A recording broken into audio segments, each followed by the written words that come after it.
एक स्वागत सम्मान और एक तरीके से यहाँ पर युवा और कुछ बुजुर्ग भी जो कि एक तरीके से कहें कि गांव की सरदारी भी यहाँ पर एकत्रित है। आइए जानते हैं क्या माजरा है, किसके तहत, किस आयोजन के तहत यहाँ पर ये लोग एकत्रित हैं और क्या कुछ संदेश देना चाहते हैं एक साथ इस तरीके से बम खड़े होकर के। सबसे पहले अपना परिचय दीजिए। जी, मेरा नाम कन्हैया ठाकुर राजावत, जी, जिलाध्यक्ष करनी सेना मथुरा से। तो आज क्या कुछ कार्यक्रम है? एक पीछे बैनर दिख रहा है दीपावली मिलन सम्मान समारोह का भी इसमें एक दीपावली मिलन समारोह सम्मान समारोह अपना रखा गया है, ये करनी सेना पदाधिकारियों के द्वारा। इसी क्रम में एक पदाधिकारी यहाँ पर अपने प्रमोद सिंह को जिला उपाध्यक्ष मथुरा बनाया गया है। अच्छा, और यहाँ से जिला उपाध्यक्ष जी बनाया गया है। उन्हीं के यहाँ ये सम्मान समारोह प्रधान जी और बुजुर्गों की बिल्कुल देख रेख में बनाया गया है और यहाँ सम्मान समारोह इन लोगों का रखा गया है। जी, आज का ये मुख्य प्रोग्राम है। जी जी जी यहाँ से ही 30 तारीख के बाद हमारा प्रोग्राम ये रहेगा। जी, करनी सेना का सदस्यता अभियान भी यहीं से शुरू हो जाएगा। त्यौहार के बाद से मिलन समारोह सौहार्द के बाद चलेगा। ये 15 दिन का प्रोग्राम रहेगा। करनी सेना का सदस्य अभियान 15 दिन तक चलेगा। इसका मुख्य उद्देश्य क्या है, किस उद्देश्य से ये सदस्यता अभियान चलाया जाएगा? तो ये सदस्यता अभियान अपने संगठन को मजबूत करने के लिए और अपने राजपूत भाइयों को एकत्र करने के लिए, उनके साथ हो रहे अपराध और शोषण को रोकने के लिए ये करनी सेना आगे बढ़ रही है। और इनको गांव-गांव पहुंचा के एक लोग को इकट्ठा करने के काम अपने करनी सेना। मथुरा के अंदर क्या भूमिका निभाएगी श्री राष्ट्रीय राजपूत करनी सेना? अगले एक वर्ष के बाद करनी सेना का इतनी बड़ी भूमिका रहेगी। अगले आज जो वोट जिनको खरीदा जाता है, ठाकुरों के नाम पे वोट ले लिए जाते हैं। आज हम विधायक हमारा ठाकुर हो गया, सुनने वाला कोई नहीं है ठाकुर विधायक। आज आप मेघश्याम जी विधायक हैं हमारे गोवर्धन से, कितने लोगों की सुन रहे हैं? कितने ठाकुरों की? ठाकुर कारिंदा सिंह जी भी थे, किसने सुनी? अब संगठन को ये चीज़ हम लोगों के बुजुर्गों के पास पहुंच रहे हैं अपनी समस्या लेके कि हमारे पास से वोट ले ली जाती है, हमारी सुनने वाले नहीं है। आज हमारे बुजुर्ग जाते हैं, उनके काम की नहीं सुन ली जाती, क्योंकि अभी पसौली में लगी थी, ऐसी एक्ट बिल्कुल फर्जी थी, किसी विधायक ने संज्ञान लिया। एक तरीके से हथियार चल रहा है, एक तरीके से SC एक्ट का, एक तरीके से हरिजन एक्ट भी से बोल सकते हैं। जिस तरीके से एक्ट का दुरुपयोग किया जा रहा है, तो उसके लिए संगठन क्या भूमिका निभा रहा है अपनी? संगठन बिल्कुल एक भी SC एक्ट नहीं लगने देगा अपने ठाकुरों पे। ये जिम्मेदारी मेरी है। मैं जब तक जिलाध्यक्ष हूँ एक भी SC एक्ट फर्जी नहीं लगने दूंगा। ये मेरा आश्वासन और वादा है। इसके लिए मुझे कुछ भी करना पड़े, मैं संघर्ष करूँगा और अपने दम पे करूँगा। और मैं ये बुजुर्गों के लिए अपने बात रख रहा हूँ, क्योंकि ये पसौली में जो SC एक्ट लगी है, किसी विधायक ने हमारा संज्ञान नहीं लिया, किसी मंत्री ने हमारा संज्ञान नहीं लिया, किसी MLC ने हमारा संज्ञान नहीं लिया, जिनको हम अपने मानते आका मानते वोट देते हैं। हमारे ये संगठन ने यहाँ जाके अपने भाइयों को बचाया है जेल जाने से, जो निर्दोषों को बिल्कुल। तो ये करनी सेना बिल्कुल यही करेगी। अभी तक आपके संज्ञान में SC एक्ट वाले जो फर्जी आप बता रहे हैं, कितने केस आ चुके हैं और कितने केसों में आपको सफलता मिल चुकी है? और ये कम से कम 10-12 केस आ चुके हैं। हमने 8-7 तो केस नोट ही नहीं होने दिए हैं, दर्ज ही नहीं होने दिए हैं। प्रशासन पर दबाव बना के जांच करा के पहले मुकदमा बाद में होगा, पहले जांच करिए, अगर सच्चाई है तो आप मुकदमा करिए।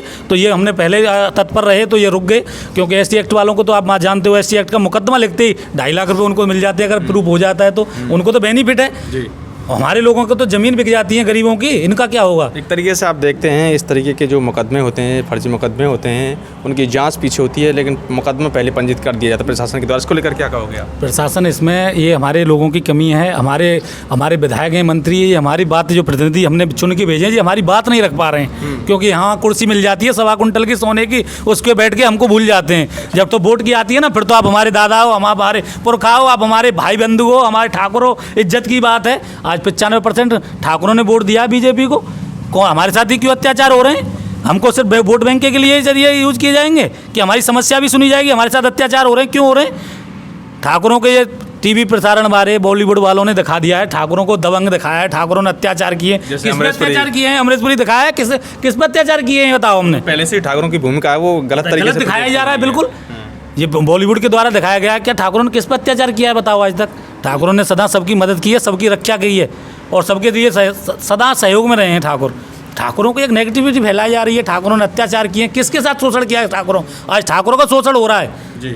ठाकुरों की कोई सुनने वाला नहीं है। EWS 10% का लागू कर दिया। किसको लाभ मिल रहा है EWS का? 10% आरक्षण को बताओ कौन बना के दे रहा है? सफेद हाथी साबित हो रहा है। सफेद हाथी बिल्कुल साबित हुआ, बिल्कुल साबित हो रहा है। 10% आरक्षण दिया, हमको कहाँ लाभ मिल रहा है हमारे लड़कों को? ये चीज़ हमको उठानी है, प्रशासन के खिलाफ जाना है। योगी जी वहाँ बैठे हैं, ठीक है, कोई नहीं, हमारे कोई नहीं है हमारी सरकार से। हम बिल्कुल राजनीतिक गतिविधियों से अलग रहेंगे, एकदम निष्पक्ष काम रखेंगे, निष्पक्ष बिल्कुल। हमारे किसी राजनीति से कोई नहीं है। हम अपने समाज की बात रखेंगे, हम समाज के हित की बात करेंगे। हम हमारे समाज पर अत्याचार हो रहे हैं, हम बिल्कुल मुखर विरोध करेंगे। यहाँ समाज के साथ अत्याचार हो, यहाँ कहीं नहीं सुनेगा तो श्री राष्ट्रीय राजपूत करनी सेना उसके साथ खड़ी हुई है। उनके साथ हमेशा खड़ी रहेगी, 24 घंटा तब रहेगी, उनका कोई पैसा खर्च नहीं होने देगी। राष्ट्रीय राजपूत करनी सेना अपने खुद खर्चा करेगी, उनका सहयोग करेगी। आखिर में और क्या कुछ कहना चाहोगे अपने? आखिर में मैं यही कहूँगा, बुजुर्ग मुझे ये आशीर्वाद दें और गांव-गांव यहाँ जहाँ युवा हैं वो करनी सेना से जुड़ें और मुझे मजबूत करें और मैं अपनी बात राष्ट्रीय स्तर तक कह सकूँ। ये मेरा यही आप सबसे निवेदन है, सभी गांव जा के कार्यकर्ता अपनी बात प्रिया श्री राष्ट्रीय राजपूत करनी सेना के ठाकुर कन्हैया सिंह राजावत थे, जिन्होंने अपनी बात को रखा और किस तरीके से आजकल आप देख रहे हैं फर्जी SC एक्ट को लेकर के विशेष रूप से उन्होंने अपनी बात को रखा और किस तरीके से जो ठाकुरों को लेकर के भी जो वोट बैंक की जो राजनीति की जाती है उसको लेकर भी अपनी बात रखी। इसी श्रृंखला में और हम हमारे साथ जो बुजुर्ग हैं उनसे भी बातचीत करने की कोशिश करेंगे। क्या करो? मेरा नाम विजेंद्र सिंह है। गाँव कौन सा? सलेमपुर। तो आज कार्यक्रम था, आपने स्नेह आशीर्वाद दिया, क्या कुछ कहना चाहोगे? यही कहना चाहूँ, मुझे ये जिला अध्यक्ष बोल रहे हैं, जहाँ में कोई दूसरी दोहरा बात नहीं है।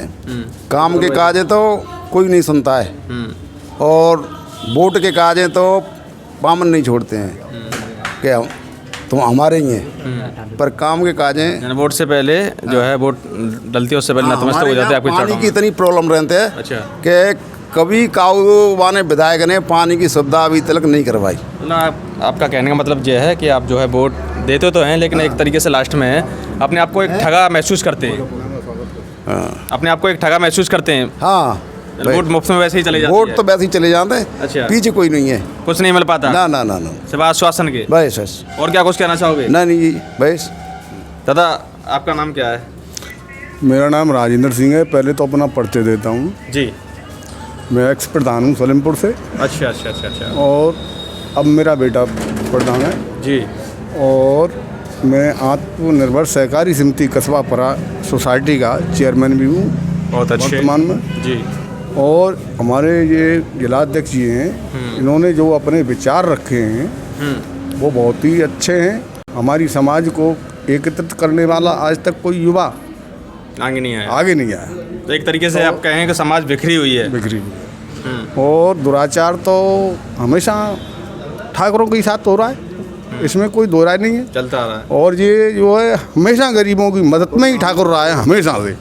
और पिक्चरों में ठाकुर को खलनायक बनाया गया है, लेकिन ठाकुर को ठगा जा रहा है। ठगा जा रहा है। वोट की राजनीति तो ठाकुरों को याद किया जाता है। हमारे 95% से ऊपर मत भारतीय जनता पार्टी के लिए गए हैं, लेकिन आज हमारी कोई सुनने वाला पैदा नहीं। बड़े दर्द की बात है। और मैं करनी सेना का और जिलाध्यक्ष जी का और सबका बहुत तहे दिल से स्वागत करता हूं और इनका सम्मान करता हूं। शुक्रिया, ताली बजाइए भाई। और इनके साथ मैं जुड़कर रहूँगा। आपका परिचय? विजय बहादुर सिंह जी। क्या कुछ कहना चाहोगे आप? बस कुछ नहीं कहना चाहते भैया, जो जिलाध्यक्ष जी ने कहा है वो बिल्कुल सही कहा है। ये अत्याचार हो रहे हैं, इनको जो है अपने तरीक़ा से ये अब लेंगे और सबके संज्ञान में डालेंगे और जो भी हो रहा है उसका जो है निराकरण करेंगे। बस हम यही कहना चाहते हैं और हम करनी सेना के साथ हैं। और हमारे साथ इसी श्रृंखला में हमारे साथ युवा भी मौजूद हैं जो कि मुस्कुरा रहे हैं। क्या कुछ कहना चाहोगे? सबसे पहले नाम? मेरा नाम संजय सिंह है, मैं ग्राम अगरियाला से बिलोंग करता हूं जी। और मैं यहां करनी सेना के लिए आया हूं आज। तो हमारे कन्हैया भैया ने आज यहां एक प्रोग्राम रखा, सम्मेलन, जो दिवाली से पहले रखा है जी। तो हमें बहुत खुशी है और इन्होंने जो बात बताई हमको वो 100% सही है कि आज हर गाँव में जाके देख लो आप, 2-4 केस ऐसे मिल जाएंगे जो झूठे SC/ST एक्ट में फंसे हुए हैं। तो सबसे पहले हमारा उद्देश्य यही है कि हम हर गाँव में जाके ये तहकीकात करें कि कौन सा सच्चा केस है और कौन सा झूठा केस है। जो भी हमारे क्षत्रिय भाइयों पर झूठे केस लगे हुए हैं, हम पूरे करनी सेना की तरफ से वहां जाके उसको निष्पक्ष जांच करवाएंगे और उनको क्या नाम है आश्वासन देंगे और बाकी की जो भी कार्रवाई है वो क्या नाम